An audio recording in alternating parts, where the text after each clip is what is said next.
President Muhammadu Buhari signs the petroleum industry bill into law today, and already reactions show the assent into the bill that has been elusive for years.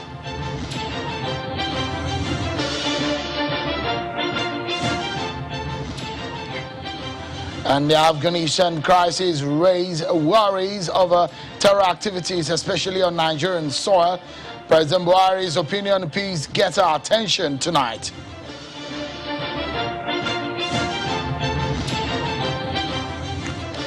Hello everyone, welcome to Politics Today live on Channels Television. I'm Sean Kimbaloye at Channels Television's global headquarters in Lagos, Nigeria. Well, tonight, so much to talk about. First and foremost, it's something that being on the lips of so many people. PIB and PIB and PIB. But now the president has signed into law.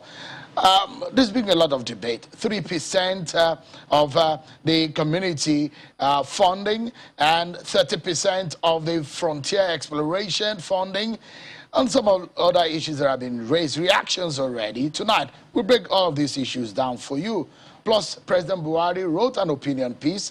It was published in the Financial Times yesterday. What is in that opinion piece? It's about terror and the fear of what is happening in Afghanistan. We'll deal with all of that today for you. But let's tell you first about your political roundup stories.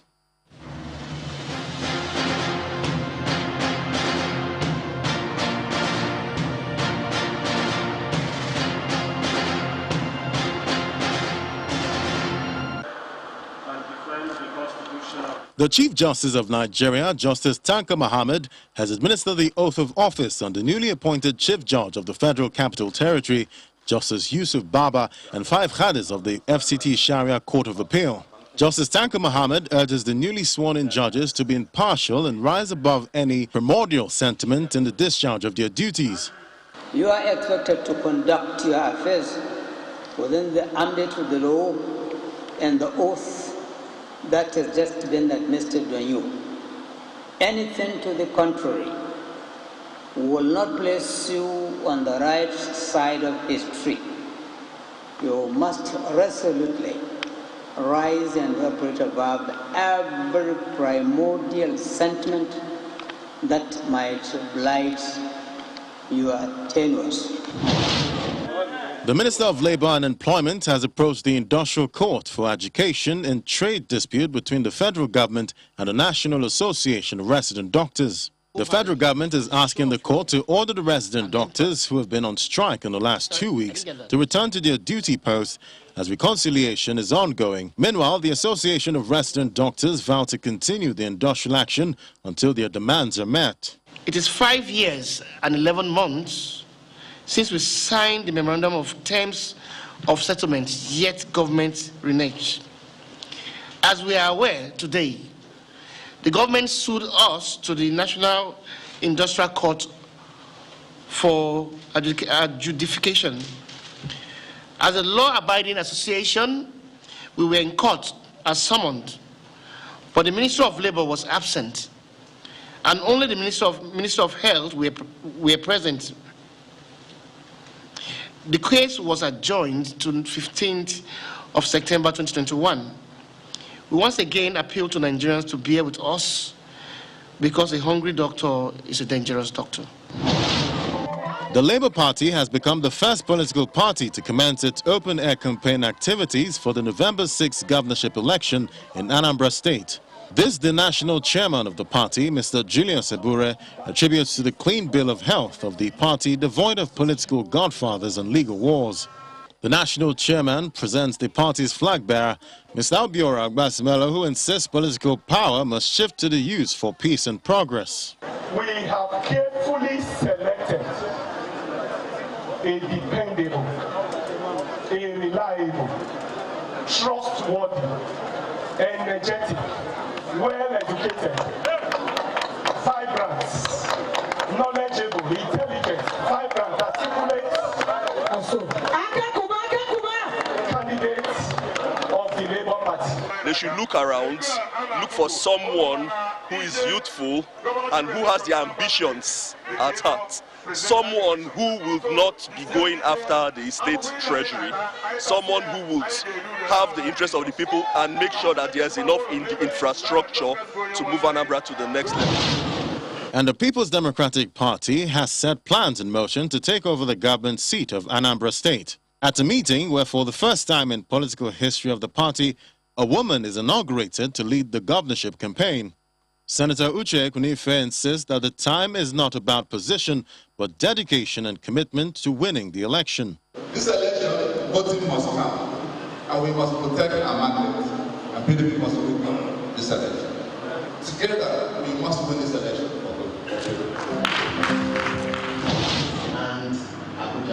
The Senate Majority Whip, Senator Orji Uzor-Kalu, is not in support of the sit-at-home order by IPOB. He says the sit-at-home order is not an answer to a political problem.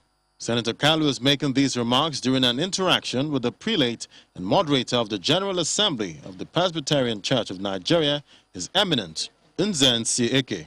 It's not for the good of anybody. And I also want to use this opportunity to call you church leaders to also inform our younger ones in the part of the East to continue to abide by the law and stop telling people not to go to their market.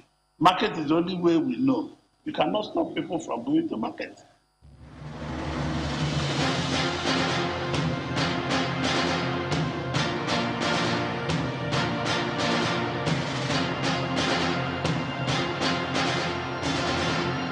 And there it is, you've been served with your political roundup and you're up to date. So let's begin with some of your major stories that we'll be chewing tonight. After years of back and forth, today it appears the jinx is broken. President Muhammadu Buhari has signed the Petroleum Industry Bill 2021 into law. The presidency states that President Buhari signed the bill into law while in quarantine after his arrival from the United Kingdom, and the ceremonial part of the new legislation will be done on Wednesday after the days of mandatory isolation would have been fulfilled. The Petroleum Industry Act provides legal, governance, regulatory, and fiscal framework for the Nigerian petroleum industry, the development of host communities and related matters. The Senate had passed the bill on the 15th of July, and the House of Reps followed suit on the 16th of July. The act is expected to replace the obsolete Petroleum Act of 1969. The PIB was first brought to the National Assembly in 2008, but it faced several obstacles while undergoing numerous provisions and debates. There was some progress in 2015, however, when the House of Reps passed a version, but it didn't go through at the Senate. A hot debate at the National Assembly a few weeks ago over allocation of host communities typified the contentious nature of the bill. There have been reactions to the signing already. NITI, the Nigerian Extractive Industry Transparency Initiative, is speaking on this, and this is what they said, and I quote, "The new law has opened a new phase of wider opportunities in the oil and gas industry for us in NITI. President Buhari has broken new grounds, created new business horizon, built on healthy legal frameworks that will push the boundaries of reforms in the sector with realistic optimism for inflow of investment, revenue growth, and job opportunities." But PANDEV, a socio-political group, is not happy.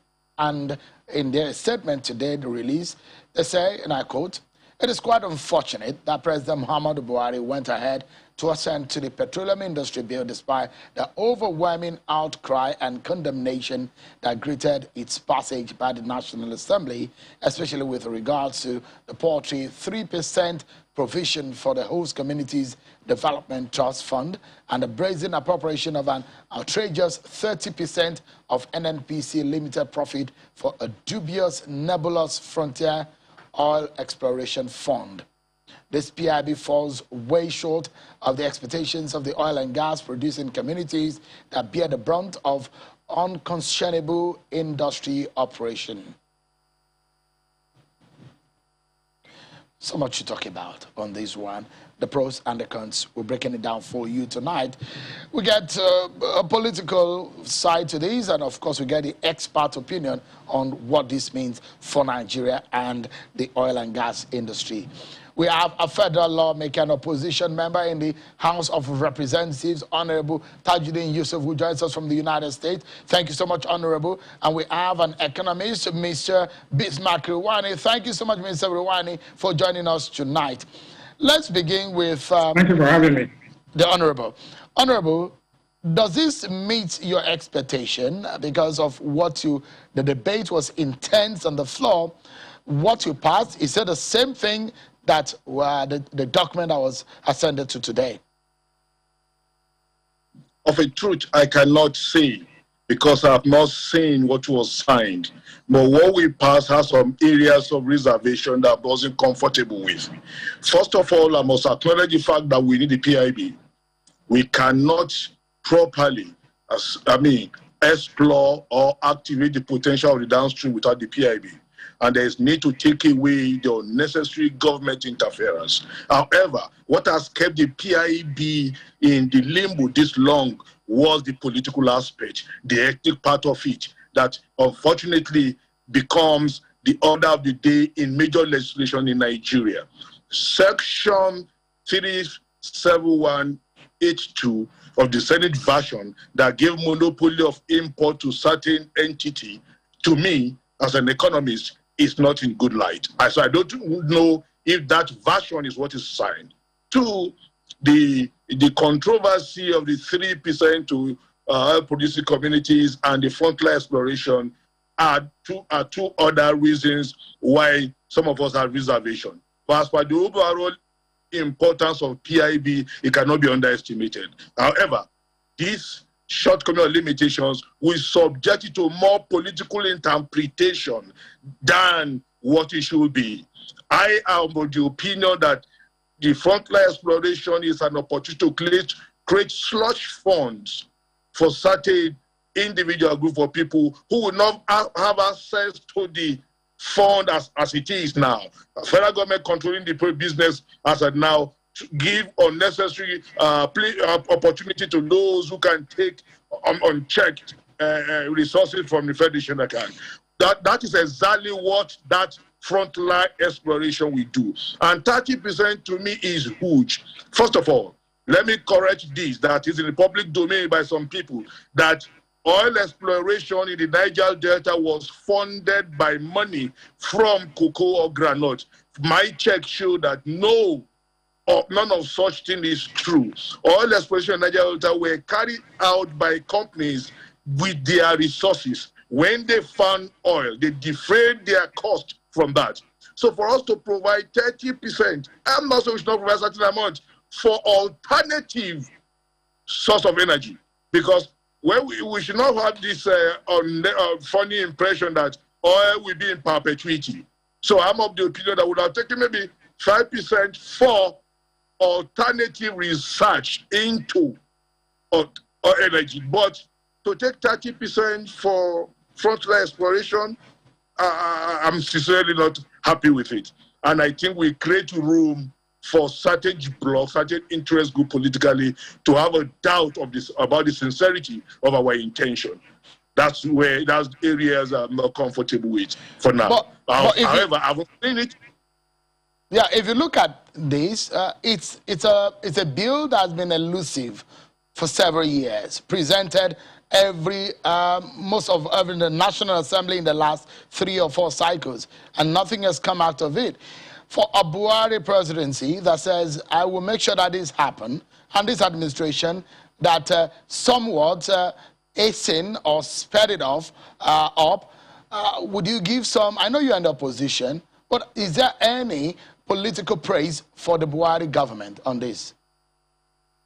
Yeah, you cannot deny that fact.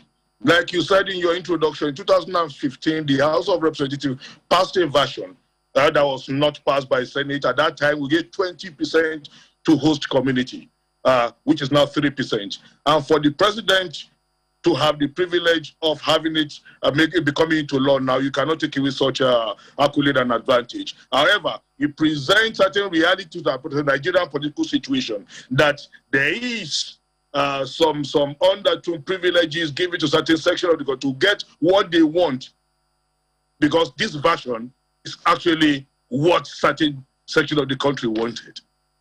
And that is what have kept the law in limbo for now. So those who feel that they have lost out will continue to agitate, and they will not be comfortable with this law. I feel as a lawmaker that in as much that there's no perfect law anywhere, but there is a sense of equity. There should be a sense that everybody feels that their interest is adequately taken care of.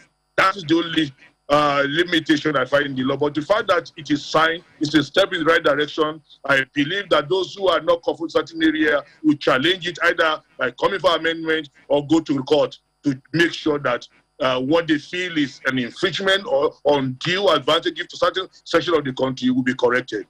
So I think it's a step in the right direction. Let's get some expert opinion from Mr. Bismarck Iwani. This will go a long way to affect what is our mainstay of our economy, oil and petroleum in Nigeria. So, Mr. Bismarck, what does the passage or the signing of this law means for the oil and gas sector in Nigeria? First of all, it brings to an end a never-ending journey which started 20 years ago. And the first bill went to the National Assembly 13 years ago. So an imperfect bill is better than no bill, and better late than never. But what we need to understand is that there are four major elements of this bill. One is the governance. The governance, so NNPC will be incorporated into a commercial venture. As a matter of fact, NNPC announced recently that they will be paying their first dividend in September this year. There'll be two regulatory bodies, one for the upstream and then one for midstream and downstream, right? Then there is the governance is there, and then there'll be what they call incorporated joint ventures rather than having cash calls. So Nigeria's investment in this thing will be covered by an incorporated joint venture, just like the LNG model. So that brings to an end the abuse by NNPC officials in the running of the companies. But don't forget, Nigeria is lagging many other countries in terms of its level of investment in the upstream, right? And attempts to make it, to Nigerianize the upstream, midstream, and downstream has met with a lot of pushback, one, and lack of capital to invest in this particular. So there's a shortage of capital. And obviously, those who have read the Seven Sisters will know how this thing works. So we need the governance addresses one issue. The fiscal framework, which are the incentives, which will encourage people to invest, both domestically and internationally in this whole spectrum, is important. It also means that if you look at oil contributes 10% of our GDP, but contributes 75 to 80% of our foreign exchange earnings, 70% of our fiscal revenues, and when you take LNG and add it to oil, you have 95% of your revenues. So directly and indirectly, this is the goose that lays the golden egg. So we've got to nurture it, even though the obsolescence of oil is a declining function of time right now, one. Two, the irrelevance of OPEC is staring at us in the face. So we have to make hay whilst the sun is shining, even though the cloud is overcast. So we've dealt with, one, the governance of NNPC, the commercialization of NNPC, the question of the fiscal framework. Then we also have the gas, monetization of gas, and the gas incentives, so that the royalties are brought down, and therefore people will invest in gas, because Nigeria is more of a gas producer than an oil producer, right? So when you look at that, we have to harness this and use it, especially now that because of the climate accord, the European banks and international banks have been asked not to lend money to those who are pursuing fossil fuels. Finally, the big elephant in the room is the host community and the 3%. All right? So there's 3%. Is 3% the ideal optimal compensation for the oil-producing communities? I would say no, because I come from there. But at the same time, we've got to ask, what is more important to the oil-producing communities, like where I come from, is the transparency of how the money that is coming there is spent and the impact you have, rather than having a tea party. Now, the question is, we have the NDDC, we have the derivation fund, we have this one, but everything has to be harnessed together. And I'm not sure that it is fair for the oil-producing countries who suffer. And if you look at it, you go there, compared to other parts of the country where they produce no oil, and see the level of affluence and the level of multidimensional poverty, the level of theft and fraud and deprivation. These communities, it is rape, and that's what's happening. So let me say that an imperfect bill is better than no bill.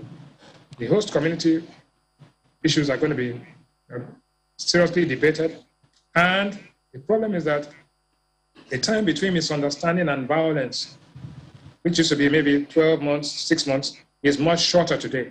You will find that misunderstanding and violence and squabbles and political disruption is going to be the bane of this thing, because of everybody in town wants to be a traditional ruler. Everybody in town says, what is the host community? If a pipe passes through your home and all. So there are many issues, but let me say once and for all that it is symbolic. It is a major milestone that this bill has been assented into law. Now, what are we going to do to amend it, to make it fair, to make it equitable, to make it optimal? Because that's the challenge of the lawmakers. Mind you, how many of the lawmakers come from the oil-producing communities? How many? The people that are how many of the top echelons of NNPC and the oil companies come from the oil-producing? So the oil-producing communities have actually been shortchanged, been ripped off, and that's why they resort, in most cases, to bunkering and so many of the dysfunctional activities. But Mr. Rwanning, you've made a very critical point here that they've been ripped off in the communities where the explorations happen. But will this bill or this law change anything? Yeah, it's a beginning. It's a long journey. It will change. It changes. It's the beginning of a process, right? The ideal type is a mental construct. It's utopian. The real type is the actual reality that we deal with. So the law as signed today is the reality, but we move from the real to the ideal. And that utopian, that journey is what we are. So let me say that this is the beginning of a long journey. It is not the final destination. Like they say, it's better to travel hopefully than to arrive. A lot of things are happening at the same time. Dangote is working on its refinery. The federal government is working on rehabilitating 3 of the 4 refineries. Whether or not there is any correlation in all of these with this law coming on stream. But the question is, for my audience and my viewers, whom I'm passionate about their interests right now, is what is in it for them? Can you tell us, in practical terms, any food on the table for them that will better the quality of their lives in any way, Mr. Rwanning? I know you're a very frank person. Yes. Would the law change anything for them directly in the immediate? Let me analyze it. So let me analyze it. 1, the law makes the regulation, it institutionalizes the regulation and liberalization of the downstream, which means that subsidies, theoretically speaking, subsidies are gone. If subsidies go away, the amount of government revenue available to be shared and used for the people theoretically is higher. 1. 2, the higher the investments in exploration and production in the country, the more the oil revenues that accrue to the country and the more the people. So yes, the revenue profile of Nigeria will change, but how the revenue is spent and the impact of that expenditure on the lives of people is a different kettle of fish. It's completely different. But if you don't have the revenue, then you can't even hold people to account on how they spend it. So this addresses the investment, addresses the revenue. Then the Nigerian people will demand good governance from their leadership. But let me make it clear. The fact that you pass this law today does not mean that people are going to rush over themselves to come and invest. They are going to wait and see that what the law says, what the people, my brother there is saying, about what what the lawmakers are saying, and what the actions of Nigerians are will determine whether there will be new investments. But don't be deceived that if you think that tomorrow morning you wake up after this bill has been signed and that it's going to be El Dorado, no, there's work to be done. And Nigeria will have to now prove beyond reasonable doubt that, one, it has passed the law, two, it is serious about it, and three, it's willing to use the revenues for the well-being of its people.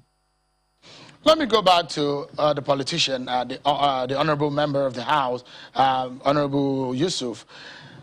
Give us a sense of how you feel about this. Do you feel, how do you feel? Don't let me describe it. Sorry, I want it to come from you. I want to know exactly how you feel.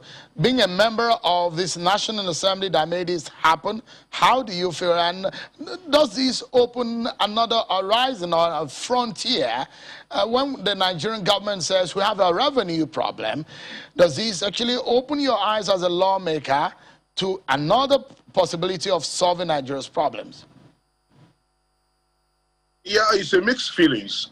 I must agree with you and with Rewani Ishmael that is a step in the right direction. Like I said, I was in the House when the attempt was made to pass in 2015, and I wasn't happy. I felt disappointed that we didn't succeed in that. That we have passed it now, I must acknowledge the fact that we are taking a step in the right direction. However, what I'm saying is that because one thing about a law, no matter how good the law is, if the perception is that some people feel unjustly treated, that would take away the good in the law, and it will make the good to become a backbencher.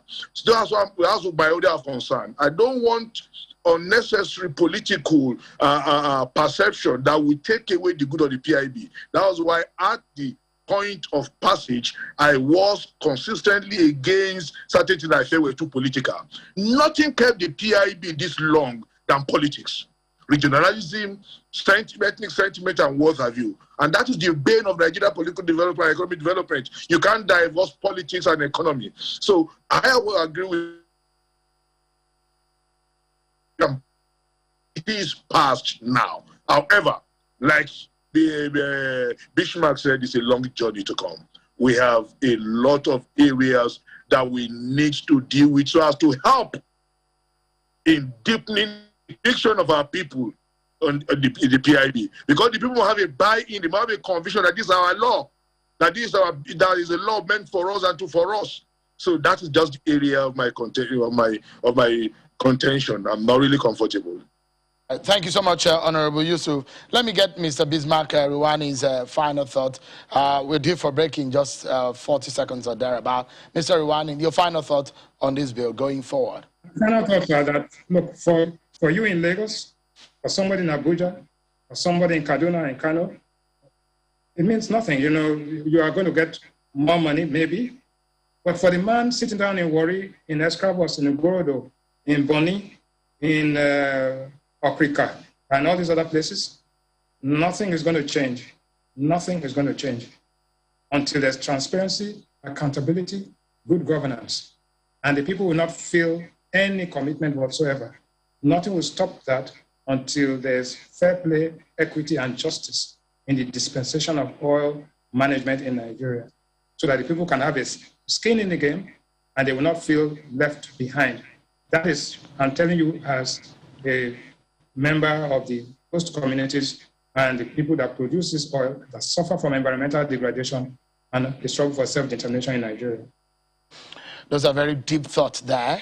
And another big question would be the role of the state government.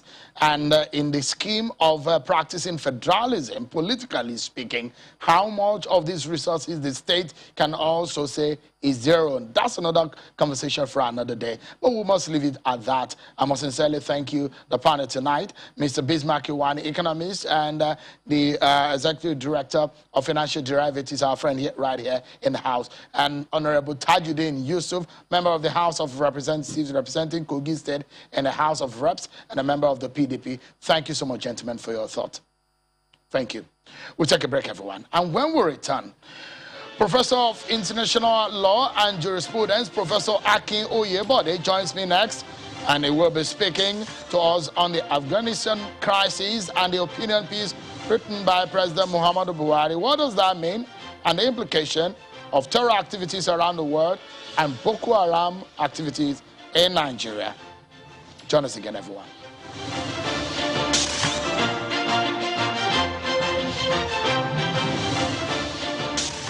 Welcome back, everyone, and let's get to our second conversation for today. So President Muhammadu Buhari is not happy with the situation of things in Afghanistan, and he has his fears. He put them into writing in an opinion article published in Financial Times yesterday. President Buhari said, while the world is preoccupied with curbing the spread of COVID-19, terrorism is worsening. The president's article was centered on the crisis unfolding in Afghanistan. The Taliban is taking over power in that country after capturing all the major cities there. The president went further to say, quote, the Sahel remains vulnerable to Boko Haram 20 years after its formation and other radical groups. Somalia is in its second decade fighting the equally extreme Al-Shabaab. Many African nations are submerged under the weight of insurgency. As Africans, we face a day of reckoning, just as some sense the West is losing its will for the fight. It is true that some of our Western allies are bruised by their Middle Eastern and Afghan experiences. Others face domestic pressures after the pandemic. Africa was not then, and even less now, their priority. If Afghanistan has taught us a lesson, it is that although sheer force can blunt terror, its removal can cause the threat to return. End of quote. Those are the words of President Buhari in the opinion piece published by Financial Times. So, the bottom line of this conversation is that what does a president mean? It does look like there are fears that the president is raising through this.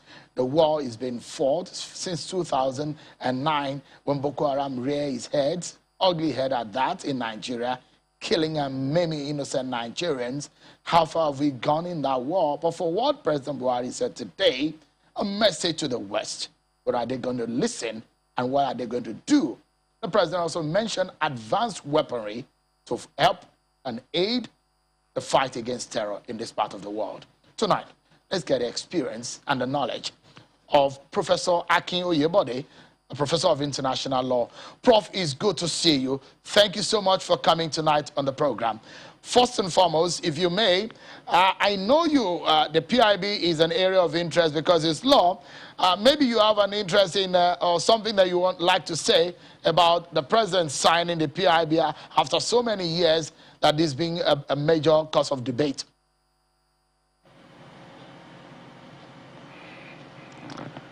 Thank you very much, Seun, for having me. Let me begin by saying that, like you said, the passage of the PIB is a step in the right direction. The act is subject to amendment as the issue arises because it's not a perfect enactment. For instance, the dichotomy between so-called oil-producing areas and production areas, which includes part of Nigeria through which pipelines pass. That dichotomy is difficult to sustain. I think we have to recognize that what we really have are oil-bearing areas. They are not oil-producing, it's just areas which bear oil. And the relationship between the international oil companies and the oil-bearing communities needs to be straightened out. 3% is a pittance for those who suffer the encumbrances of producing oil, the concomitant effect of ravage of the environment, and then the fact of the unpleasantness of heat coming from fires, and also cancer, and in fact, birth defects and other things ravaging people inhabiting the area need to be compensated for. We all agree that the oil-bearing areas are the geese that lay the golden eggs. So they have to survive, and they have to be cushioned and defended from the vagaries of oil production. Trying to smuggle in people over whose territory oil pipelines pass, I think it's been clever by half. We must be able to separate issues. But as your previous speakers opined, this is a good beginning. We'll see how far it goes. It's taken such a long time to have the PIB, so we should not throw away the baby, as people say, with the bath water. So it's a fine place to start to see whether we need further amendments of the PIB going forward in order to make progress. That is all I have to say for now. All right. Now, as regards the situation in Afghanistan, I must say that the Taliban are unrepentant terrorists, and there's no way a leopard can change its spots. They have made all manner of claims that they are born-again Taliban, but I don't believe them. And from the footage we have seen from the global media, it seems that the more things appear to change, the more they remain the same. Only a fool would trust the Taliban if they said they are put on a new toga, and we should give them the benefit of the doubt. Apart from that, the Taliban have impacted negatively on the African continent. Their allies like Al-Shabaab, for instance, in Somalia, and the ISWA, Islamic State in West Africa, and also the Boko Haram are such that we cannot afford to sleep with our two eyes because of the threat posed by these cantankerous opinion makers in Nigeria. Okay, great. I love how you've helped to define the Taliban and what they stand for. And perhaps for our viewers tonight who are getting to understand how far these guys can go or their history, they've gotten a first-hand information from someone who is in the know.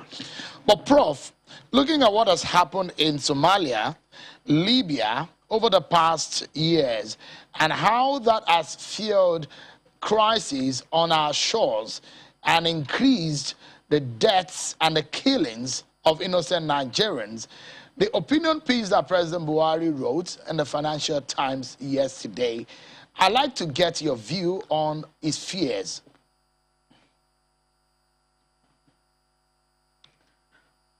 Well, I believe the president is spot on in expressing anxiety about the fight against terrorism. I don't agree with him, though, that the West has succumbed to terrorism. I remember 6 years ago, there was a big conference on terrorism in Oxford, to which I was invited. And then we all agreed that you cannot have a conference on terrorism anywhere in the world without factoring in the Boko Haram. The Boko Haram are supposed to be the third most vicious terrorist group anywhere in the world.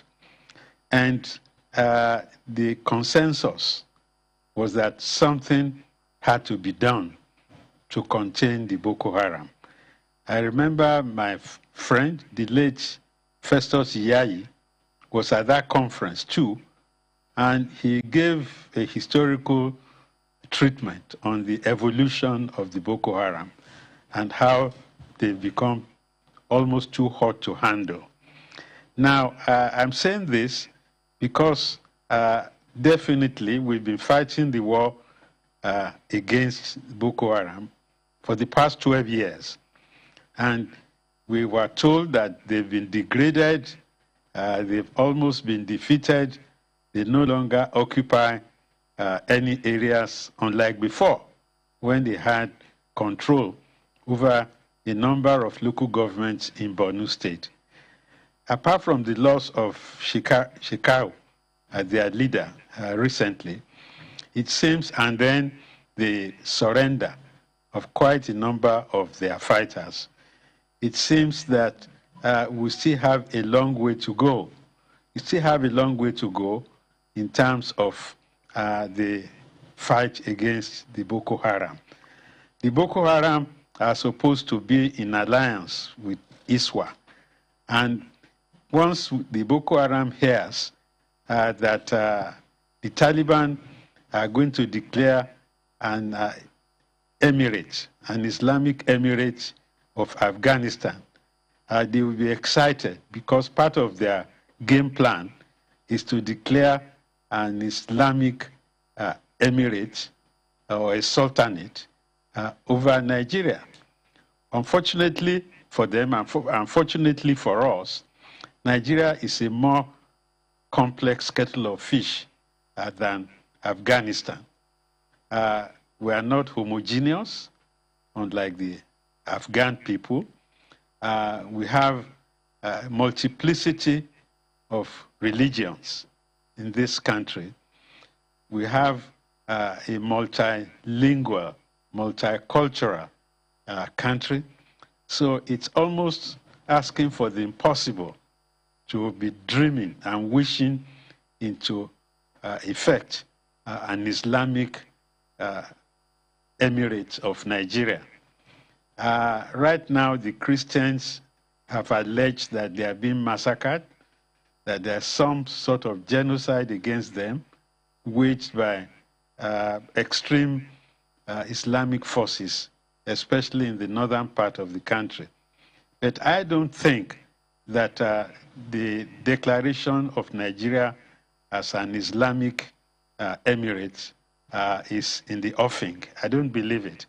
But that does not mean that we should not continue the struggle against the terrorists. Because, like it or not, Boko Haram, at the time they were called the third most violent terrorist organization in the world. They've, of course, lost some ground, but that is not to say that they still don't pose a threat, not only to Nigeria, but neighboring countries like Chad, like Cameroon, and to some extent Niger. Aside from that, the Sahel, especially the Islamic terrorist group in the Maghreb, who want to have a belt of Islamic states in West Africa, will feel emboldened by what has been happening in Afghanistan in the last week or so. So I agree with General Buhari that Nigeria needs as many friends as it can attract, especially for the supply of armaments, material, to prosecute the war against terrorism. I know the French are in Mali. They are also joining forces with the government of Mali. I know the Americans have an American force for Africa, headquartered in Germany. I know also that the British Army has been training some of our soldiers in order to strengthen our response to the thrust of Islamic terrorism in our country. But I'm saying President Buhari is definitely correct to seek more help and friends from like-minded forces across the world. That is not to say that we have to allow the West to have bases in Nigeria. From what I read from the article, President Buhari believes that we have the men to do the fight. All we need is support, material support, diplomatic support, in fact, strategic support in the sense of satellite imaging, things that will help the Nigerian struggle to contain the ogre of terrorism. Things, of course, that we need to take charge of space in order to provide things that will strengthen the geostrategic location of Nigeria. Drones, for instance, should be supplied or should be acquired as much as we can in order to help us focus, narrow the thrust on the Boko Haram and break the rapprochement that seems to exist between Boko Haram and the ordinary people. We have to win the hearts and minds of people in the theaters of conflict, that the struggle against Boko Haram is in their own interest, that the life they save might be their own lives. In other words, we should not allow other Nigerians to think that it's just a struggle to be waged by the Nigerian military. We need to win the civilian population against the Boko Haram and any threats to the stability of Nigeria. But it's beyond that. Nigeria occupies a unique position on the African continent. 1 out of every 6 Africans is a Nigerian. And then we are not just making a claim of being a giant. When you look at other African countries, they look at us with respect, and not fear, but respect. Even our rival for influence in Africa, South Africa, knows that if push comes to shove, Nigeria will outsmart them any day. We have the requisite know-how and experience, combat experience, to ensure that we don't yield any space to terrorists. Terrorism, as I said, is a thrust against the peace and security of mankind. And there are enough treaties and international engagements to ensure that terrorism does not thrive. So I think we have to recognize the thrust of President Buhari's article, soliciting help and understanding from other forces in order to ensure that Africa is free. Some will opine that the sense behind America's military presence outside of America is some kind of part of their international diplomatic policy of warding off terror on their shores after the 9/11.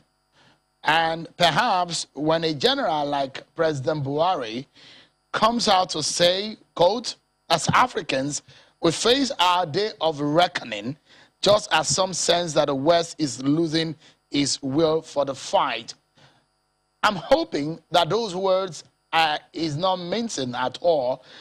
He meant every word in that sentence. If he says that, Africa will face our day of reckoning, what do you make of this, and how do you hope that we can get out of the possible fears that President Buhari has for the future?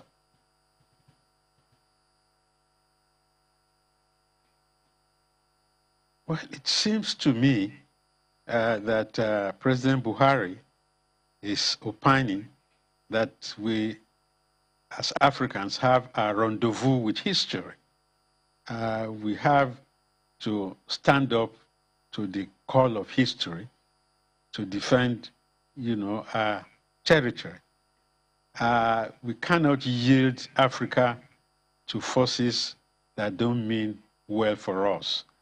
And I don't believe that United States of America is withdrawing to its lager.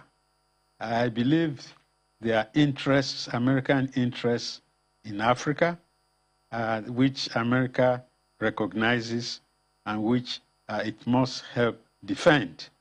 Now, I know it's 20 years since we had the debacle with Al-Qaeda. Al-Qaeda was devastated by the elimination of Osama bin Laden during the Obama years.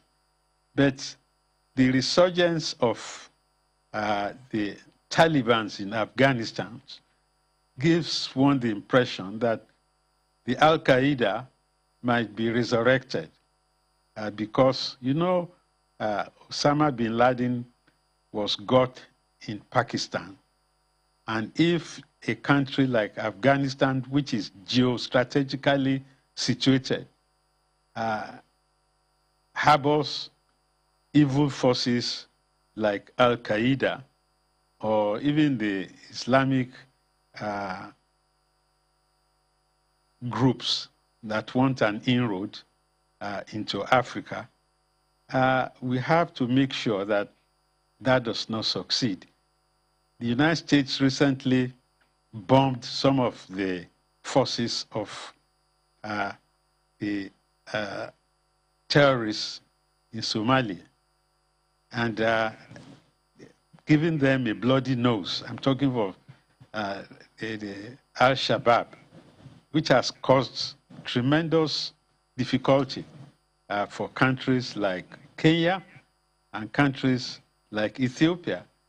That tells me that United States will stand up to join forces with whoever is prepared to save Africa from becoming, you know, a stronghold of Islamic terrorism. But people might look at President Buhari's anguish with a pinch of salt. We have in Nigeria a minister that is said to have had connections with Al-Qaeda. He says he's a repented supporter or defender of Al-Qaeda, but I don't see what a man like that is doing in the cabinet of Nigeria. We have people in this country that have sympathies for Al-Qaeda.